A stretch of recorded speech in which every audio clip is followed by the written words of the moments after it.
Himoyamiz ostidagi ichki ishlar xodimi ishga tiklandi sud qarori bilan. Demak, ushbu sud muhokamalari 1 oyga yaqin davom etdi. 3 ta protsessdan iborat bo'ldi.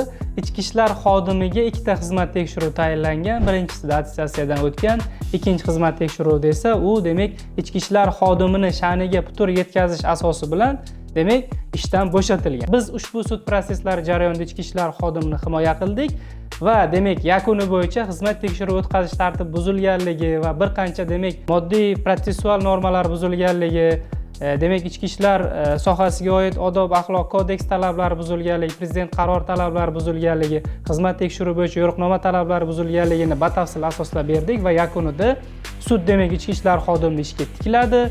Demak, bekor yurgan kunlari stajga qo'shiladigan bo'ldi. 100 million so'mdan oshiq majburiy progol hamda 20 million so'm miqdorida ma'naviy zarar undiriladigan bo'ldi. Agar siz ichki ishlar xodimi bo'lsangiz yoki bo'lmasa oddiy fuqaro bo'lib ishga tiklash nizolari sizda mavjud bo'lsa, bizga murojaat eting, chunki biz ishga tiklash mehnat nizolari bo'yicha ko'p yillik tajribaga ega va sifatli yuridik xizmat ko'rsatadigan advokatlar jamoasimiz. Bizdan uzoqlashmang va kanalga obuna bo'lib qo'yishni unutmang.